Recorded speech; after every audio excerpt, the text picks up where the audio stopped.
forward and tell their story. The first one we want to bring up is Tamei Vada.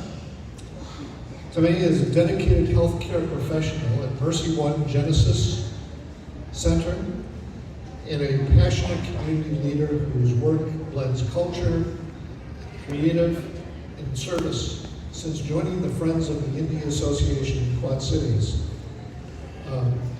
She is Sari Mate, fundraiser supporting Gilda's Club, a cancer support community originally from India. She has long been involved in dance, music, crafts, workshops, and community events. Sharing her passion for the arts through her journey to the Quad Cities, she has also served as a radio host on KALA Radio, highlighting local talent and strengthening community connections. In addition to her culture and professional work, she supports local causes through her customized bakery, helping organizations that serve seniors and individuals with disabilities. Her leadership, compassion, and creativity come to inspire and uplift all the Quad Cities community. So please join me.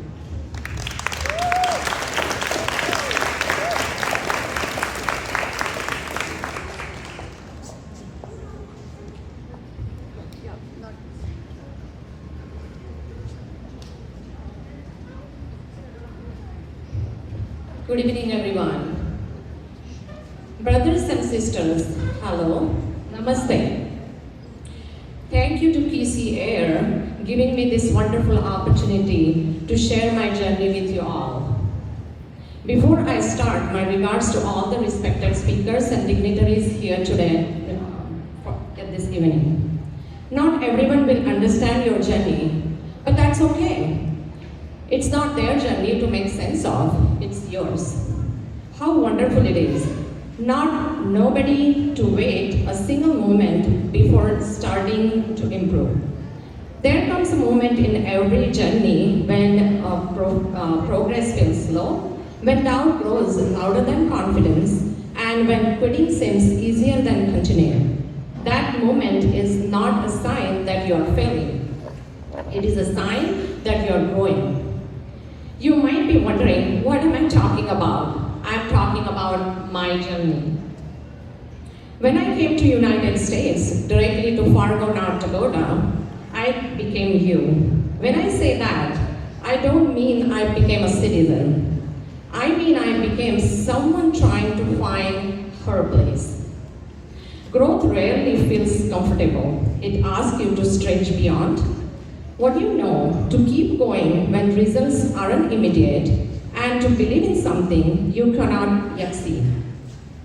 But every step you take, even if it is a small step, uncertain ones, is shaping who you are becoming.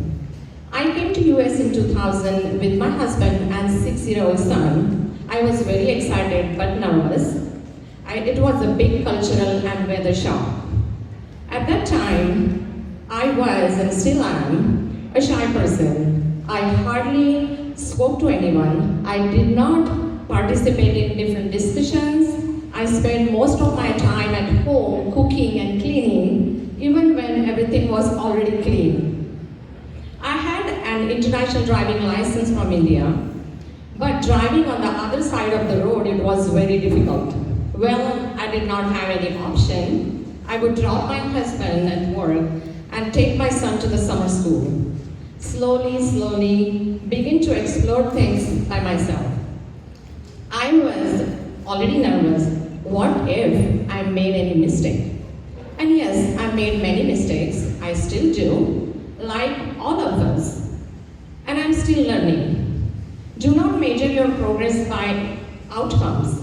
Measure by persistence, your willingness to learn, and your courage to try again. The strongest people are not those who never struggle. They are the ones who refuse to stop moving forward. Language was another challenge, language and the accent. To understand American accent, I started watching more movies and news. And And when school started, I had to interact with my son's teachers, and many times I did not fully understand. But sometimes, and some things beautiful happened. I realized that people here did not judge me. They accepted me as I was. That quality helped me grow, and believe it's something we should all embrace. I have experienced that sometimes people do criticize, judge your health and wealth, but those are the ones who have poor mind. You just ignore and keep going. I realized I became one of you, actually one of them. After a year, I had my first big step forward. My son's school hosted an international festival and I decided to participate. I wore traditional Indian and people were fascinated. They were asking me about different cultures and Indian culture especially, about the sari, jewelry, and I spoke in my imperfect English accent. But they understood. I'm an educated person and worked back in India many years. But that moment changed me. I started going out more and more, attending gatherings and celebrating Christmas, Thanksgiving, and Diwali. It is a big Indian festival like Christmas. My world slowly expanded. School was my first attempt, and I overcame my nervousness. My husband used to travel a lot for work, so managing the home and raising my son was my responsibility, whether the hard way or a simple way. I had to learn. I am a trained Indian classical dancer and singer. I had performed many times back in India, but for some reason never had a courage to start anything in Fargo. Then came a turning point in my life. I had a major surgery and it changed my perspective. I realized if I don't do it now, I may never do it. That's when I truly began. My husband is now and always has been a big supporter. You do not need to have everything figured out to move forward. You only need the next step. I started teaching dance to kids, choreographing ladies' dances, started taking classes, participating in singing and performing again. I joined the multicultural group called Pangea in Fargo and eventually became a board member. Organized and participated in many events, did a few TV interviews. One day I received a call to judge a dance competition at North Dakota State University, and I performed as a judge many times there. I thought, and don't you think I'm one of you and just like you? Then became another milestone, studying for American citizenship. Becoming a citizen was not just a legal process, it was deeply emotional. I still remember the day I took the oath, standing among people from different backgrounds, united by one dream. I felt a sense of belonging like never before. It wasn't easy. Complex application process, often required extensive paperwork, different documents, waiting, uncertainty. You have to wait 5 years after the green card. Must live in US continuously and spend a certain amount of time physically present. Travel outside the country can complicate this process. Then comes a civil test. Civil test, yes, 100 possible questions, and out of that, 10 you must answer.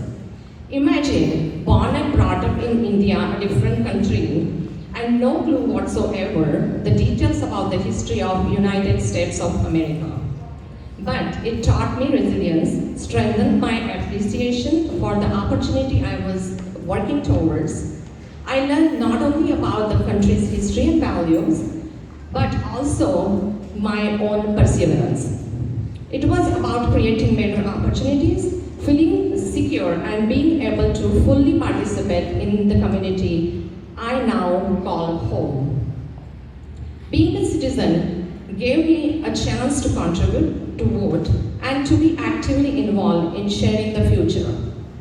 Sharing this experience with others, I always emphasize that it's okay to feel excited and nervous. It's a big step, and those emotions are part of what makes it so special. My advice to stay patient, stay focused, and remember your why. The journey may be challenging, but the moment you achieve, it is unforgettable. Today, I carry a deep sense of pride and responsibility. Citizenship is not just a status, it's a commitment to be engaged, inform, and supportive of the community around me. And that, more than anything, it is what makes this journey truly worthwhile. In 2011, we moved to Quad Cities. I met new friends, and someone once said, "Oh, she's just like us." I still wonder what that means.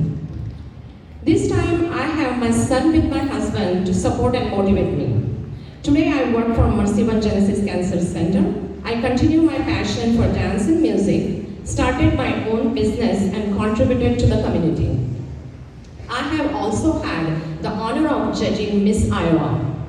My face is recognized in a few magazines and commercials as a model in different states, including Quad City International Airport. I have been involved with a non-profit organization founded by my husband, did cultural events, fundraising, took a lot of music classes as a teacher. Recently became a board member of the Friends of India Association in Quad Cities. With my teammate, who is actually sitting here today, we had a huge success raising funds for Gilda Cancer Club on International Women's Day. I always believe in giving back to the community. Happy to say my kids are also same like me, and now my daughter-in-law is supporting me in these activities. My journey may sound smooth when I am saying it in front of you, but it wasn't. There were many ups and downs, but keep hope alive. Hope is not about ignoring reality. Even a small light at the end of the tunnel is enough to keep moving forward. Now I have to talk about QC Air. QC Air, what a wonderful organization. When I heard this name, of course, it has its own meaning and mission to advocate immigrants and refugees from diverse backgrounds by providing direct social services and collaborating with appropriate service providers. They also obtaining public benefits, school sign-up, preparing people for citizenship process. What a great work they do. QC, Quad City, air, oxygen, and mixture of gases. This organization and their team is the oxygen to lead the mixture of people from different backgrounds. Also, appearance or attitude, fill the air in to create a beautiful melody of courage and confidence in your life.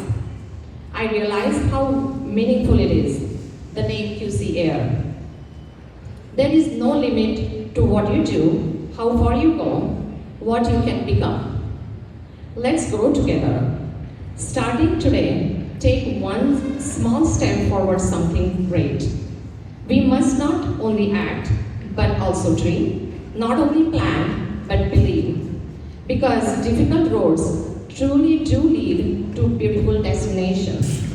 Thank you again, QC Air, for giving me this wonderful opportunity, and have a fabulous evening. Thank you all.